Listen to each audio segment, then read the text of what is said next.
អេរ៉ង់ជាប្រទេសមួយស្ថិតនៅតំបន់មជ្ឈមបូព៌ាដែលមានឥទ្ធិពលខាងផ្នែកប្រវត្តិសាស្ត្រវប្បធម៌និងភូមិសាស្ត្រនយោបាយអេរ៉ង់មានរាជធានីឈ្មោះតេហេរ៉ង់មានផ្ទៃដី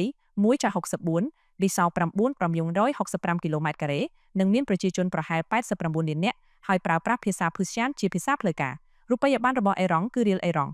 មេដឹកនាំកំពូលលោកអាលីខាម៉ាណេកាន់កាប់អំណាចខ្ពស់បំផុតចាប់តាំងពីឆ្នាំ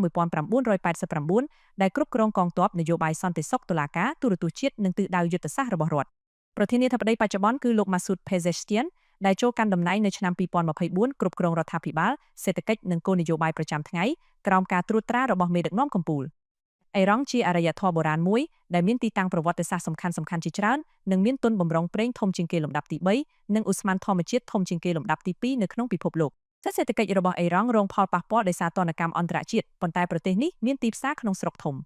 ភូមិសាស្ត្រនយោបាយរបស់អេរ៉ង់មានឥទ្ធិពលខ្លាំងក្នុងតំបន់ជាពិសេសនៅជុំវិញឈូងសមុទ្រប៉ែហើយក៏គ្រប់គ្រងច្រកសមុទ្រហូមូសដែលជាផ្លូវឆ្លងកាត់ដ៏សំខាន់សម្រាប់ការធ្វើពាណិជ្ជកម្មប្រេងពិភពលោកប្រហែល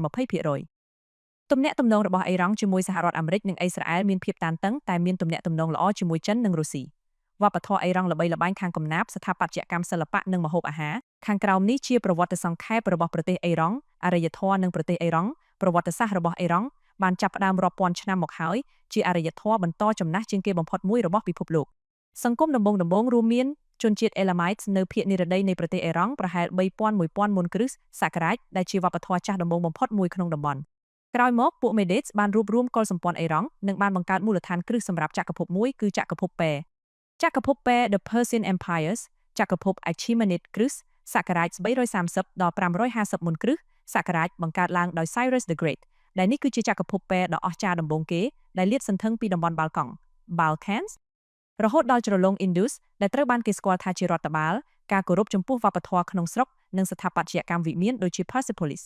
ចក្រភព Parthian និង Sasanian ក្រោយពីចក្រភពត្រូវបាន Alexander the Great ដណ្ដើមកាន់កាប់រាជវង្សដែលមានដើមកំណើតអ៊ីរ៉ង់ដូចជាចក្រភព Parthian និងក្រោយមកទៀតចក្រភព Sasanian គ្រិស្តសករាជ224-651បានគ្រប់គ្រងទឹកដីធំៗនិងបានប្រជែងអំណាចជាមួយទីក្រុងរ៉ូម Byzantium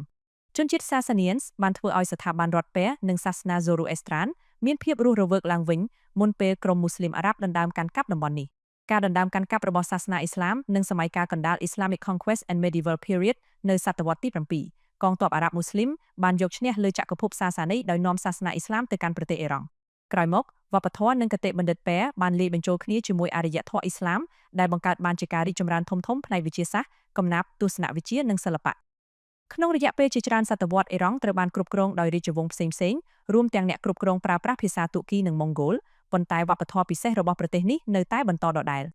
យុគសម័យសាហ្វាវីតនិងយុគសម័យស៊ីហ្វាវីតនៅសតវត្សទី16រាជវង្សសាហ្វាវីតបានបង្កើតសាសនា Shia អ៊ីស្លាមជាសាសនាលេចធ្លោនៅក្នុងប្រទេសអេរ៉ង់ដោយបង្កើតអត្តសញ្ញាណសាសនានិងនយោបាយដាច់ដោយឡែករបស់ខ្លួនក្នុងរយៈពេលនេះក៏មានចំនួនជាញឹកញាប់ជាមួយមហាអំណាចដែលនៅជិតខាងផងដែររាជវង្ស Qajar និង Pahlavi ចាប់ពីចុងសតវត្សទី18រាជវង្ស Qajar បានគ្រប់គ្រងការធ្លាក់ចុះនៃប្រទេសអេរ៉ង់ដែលកំពុងចរចាជាមួយមហាអំណាចអឺរ៉ុបនៅសតវត្សទី20រាជវង្ស Pahlavi Reza Shah និងកូនប្រុសរបស់គាត់ Mohammad Reza បានផ្ដួចផ្ដើមការធ្វើទំនើបកម្មយ៉ាងឆាប់រហ័សនិងកំណែទម្រង់អាណាចក្រការប្រារព្ធពិធីមួយនៅឆ្នាំ1971នៃរបបរាជានិយមប៉ែ2500ឆ្នាំបានគូបញ្ជាក់ពីបេតិកភណ្ឌបុរាណរបស់អេរ៉ង់យ៉ាងច្បាស់ប៉ុន្តែក៏បានជំរុញឲ្យមានការរិះគន់លើការកាន់អំណាចរបស់រាជវង្សផងដែរបដិវត្តន៍អ៊ីស្លាមឆ្នាំ1979ការមិនសប្បាយចិត្តយ៉ាងខ្លាំងជាមួយនឹងការគ្រប់គ្រងបែបផ្ដាច់ការវិសមភាពនិងឥទ្ធិពលលោកខាងលិចបាននាំឲ្យមានបដិវត្តន៍ឆ្នាំ1979ដែលបានផ្ដួលរំលំសាសនាសា